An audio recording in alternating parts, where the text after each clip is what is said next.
What's going on, everybody? Today we are starting Nirvana live at Reading. I've heard Nirvana. I've heard probably most of their recordings, right? There's certainly their studio stuff, but then there's some other right? There was like a live at Muddy Banks or whatever, right? There was a bunch of different random live things, and by now there's tons of bootleg stuff and all that. I've heard of this live at Reading. I haven't checked it out. I'm pretty sure I know all of the songs that they're going to play, except for maybe some of the encore. Looks like they did some covers in the encore. Love Buzz, of course, I know. But the money, there's others, a couple others in here that I don't think I know. But all the other songs in the regular set, I know. I think this will be interesting. So I was looking up different concerts, famous concerts, greatest concerts, stuff like that. Of course, there's a zillion. Right, but I was looking for something that I can not go crazy over because I'm, as you can see, in the middle of moving, right? That's why half the stuff is missing. There's things not on the wall, there's things not on the shelves, there's things not in the, things are leaving, right? They're getting packed up. That's one of the reasons why I'm doing this. Also, because this live concert came up as a greatest concert. So what's going on? Live at Reading.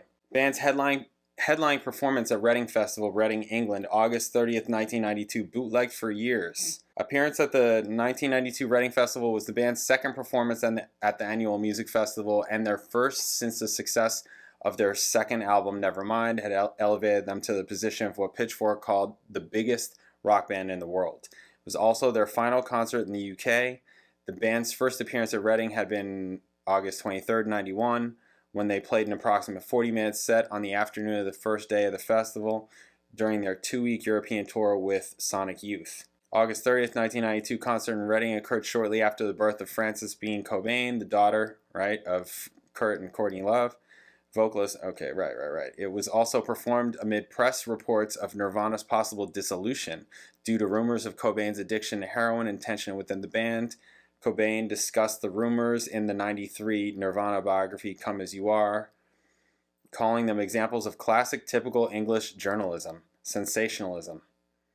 As Nirvana's drummer Dave Grohl recalled in a 2018 interview with Kerrang, I remember showing up to Reading 92 and there being so many rumors that we weren't going to play that we had canceled. I walked backstage and some of my best friends in bands that were opening would see me and say, "What are you doing here?" And I go, "We're fucking headlining." And they'd be like, "You're actually going to play?" I didn't realize that there was any question that we were going to play. With Nirvana, see, and now with social media, that wouldn't even have lingered and been a thing so much unless you let it or you were playing into it, right? That kind of thing. With Nirvana closing the third and final night of the festival, Cobain had programmed the day's bill, which featured acts like, oh, wow, that's interesting. He did. Wow, that's kind of cool, actually. Acts like the Melvins, the Screaming Trees, L7, Mudhoney, Teenage Fan Club, Pavement, Nick Cave and the Bad Seeds, Bjorn Again, and intentionally excluded what Cobain called lame-ass limey bands. 1992 Reading Festival, which Nirvana headlined, was sold out, and it was reported that the coexisting British Music Festival held at Donington Park had suffered an attendance loss of 10,000 as a result. According to Grohl, there was an audience of 50,000 in attendance at Nirvana's 92 Reading Festival appearance and 60,000 at their specific appearance. Okay. The performance. Mocking the rumors of his poor health, Cobain was pushed on stage in a wheelchair wearing a hospital gown and wig by English music journalist Everett True. He was met by Nirvana bassist Chris Novoselic, who shook his hand and told the audience that with the support of his friends and family, he's going to make it. Cobain pretended to struggle to his feet as he stood up in front of the microphone, sang a line from the Amanda McBroom song, The Rose, then collapsed to the ground. After lying motionless briefly, Cobain returned to his feet, put his guitar on. Band immediately started their set. Performance included most of Nevermind, along with several songs from their 1989 debut Bleach, which I always loved that album, actually. The Sub Pop 200 compilation track Spank Through. Okay, yeah, that one was one of the ones that I was like, I don't know if I know that one. I feel like that's not ringing a bell at all. And Setlist regulars Aneurysm, Been a Son, and the 1990 single Sliver, which is actually one of my son's favorite songs. He's 3. It also included a cover of the Wipers D7, which had been released as a B-side on the Lithium single in July 92, and Fangs, The Money Will Roll Right In. Don't know that either. The band also performed the unreleased songs Tourette's, All Apologies, and Dunk. It hadn't come out yet. Wow. All three of which appeared on their final studio album In Utero in September 93. Cobain introduced All Apologies by announcing this song is dedicated to my 12-year-old daughter and my wife. She thinks everybody hates her.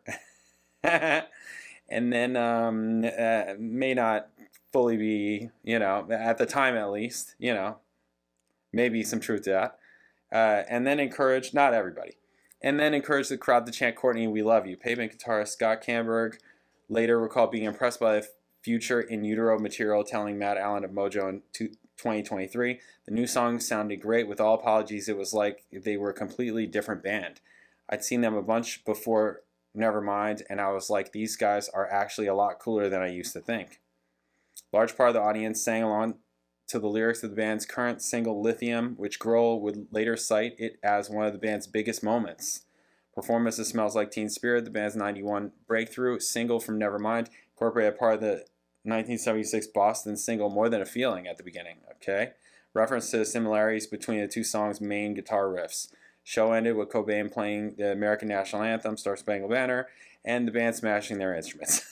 The show featured the band's friend Anthony Hodgkinson, nicknamed Dancing Tony, dancing on stage for 12 of the 25 songs performed. It was the final of an estimated 9 shows that Hodgkinson danced for the band, including their appearance at the 91 Reading Festival and 1990 Leeds Student Union concert. So, all right, let's just get into this. And the tracks are so short, right? All the tracks are so short. This is Nirvana we're talking about that, right? This is like, I mean, yeah, they call it grunge, alt rock, punk rock. Yeah, because it's got that punk rock kind of grungy. All, the short songs, it's poppier in that kind of way. Lots of repetition. All right, so up first is the intro and Breed. All right, let's do it. Here it is. Bam.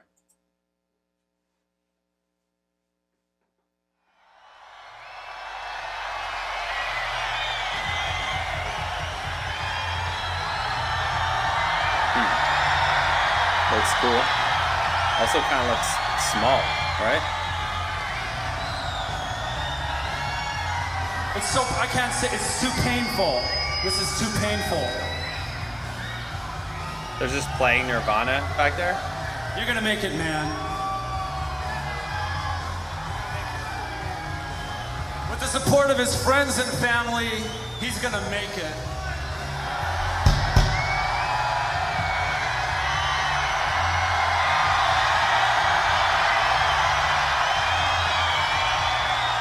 Some say love, it is a rhythm.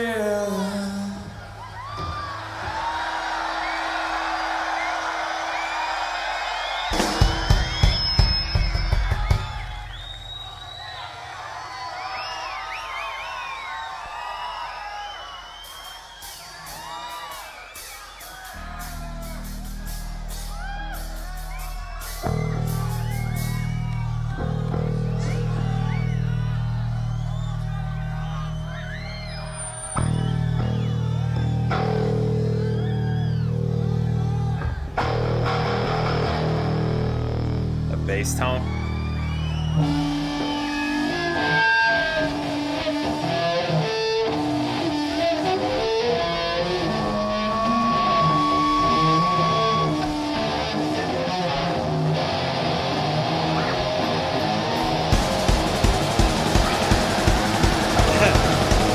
Dancing Tony.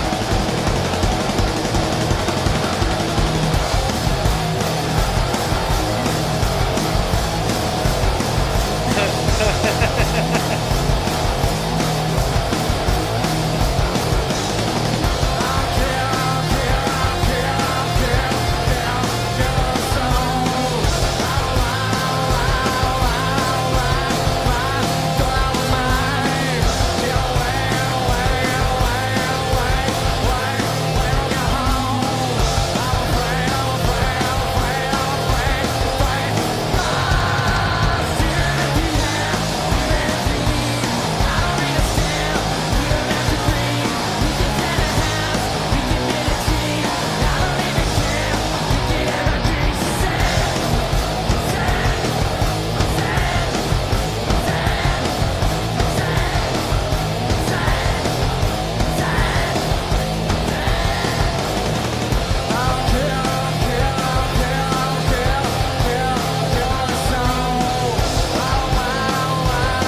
Yeah, it's awesome. It's awesome. It's awesome. I mean, just, I understand that, like, now, I grew up in Nirvana, right? I grew up listening to Nirvana, right? So maybe I'm biased. But even listening to it now, because it's not like I listen to Nirvana all the time, right? It's like I listened to it a lot in, grade school, high school, right? And that was that, mostly. And then like here and there, just kind of randomly. Not that much different than going through this right now. It is repetitive, right? There's a lot of repetition in what they're doing, but still, like, there's still all these just different hooks, right? And obviously the energy is huge, and they don't wear out their welcome with 5-minute tracks, 5-6-minute, super long tracks. A lot of these are 3 minutes, maybe even less in some cases. So I think that causes people to hit play again. I think that Nirvana would do great in Spotify world, right? Like in today's, if they were still out, like doing their thing, I think just that formula would do great on Spotify because it's going to make you want to click play again. That's important, right? It's better for you to want that than for you to have a song where it's like, is it over yet? Is it over yet? Oh, it's only halfway over. These guys are big for a reason. And they've stuck around for a reason. When I didn't get Prince and I wasn't crazy about Prince, I wanted to figure out what the big deal was. Because I had to be wrong, right? Prince is huge. Everybody like so many people like Prince. So I dug through his records and I figured out what songs I liked by Prince. I found out there's actually a lot. So I'm saying do that right now. Do that right now. And that may be a little bit different or difficult because this is like live, right? As opposed to albums where with the Prince example, I did it with his albums. But consider the energy and also the songwriting and the hooks that are just coming at you left and right? And they may seem basic, and that's fine, right? That's fine. I mean, you hear it. This is like punk, right? It is. It's like punk music in a lot of ways. Anyways, I think it's awesome. I think it's really cool. Great. Nice. All right, up next is Drain You. Another great one. I'll catch you then. Later.